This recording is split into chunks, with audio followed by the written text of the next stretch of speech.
ಬೆಳಗಾವಿಯಲ್ಲಿ ಸಿಎಂ ರಾಜೀನಾಮೆಗೆ ಆಗ್ರಹಿಸಿ ಬಿಜೆಪಿಯವರು ಪ್ರತಿಭಟನೆ ನಡೆಸಿದ್ದಾರೆ. ಬೆಳಗಾವಿ ಚೆನ್ನಮ್ಮ ಸರ್ಕಲ್ನಲ್ಲಿ ಬಿಜೆಪಿ ಮಹಾನಗರ ಬಿಜೆಪಿ ನೇತೃತ್ವದಲ್ಲಿ ಪ್ರತಿಭಟನೆ.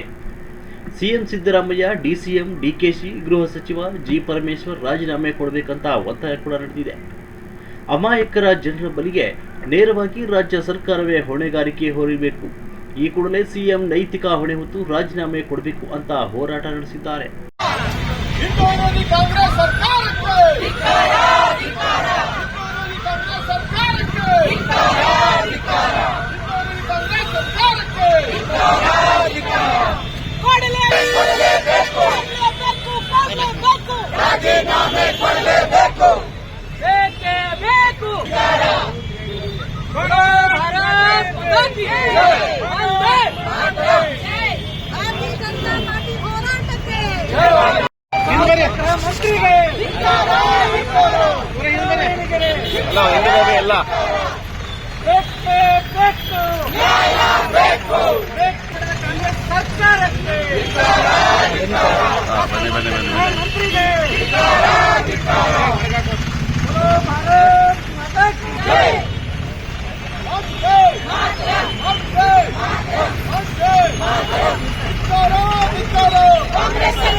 ಮುಖ್ಯಮಂತ್ರಿಗಳಿಗೆ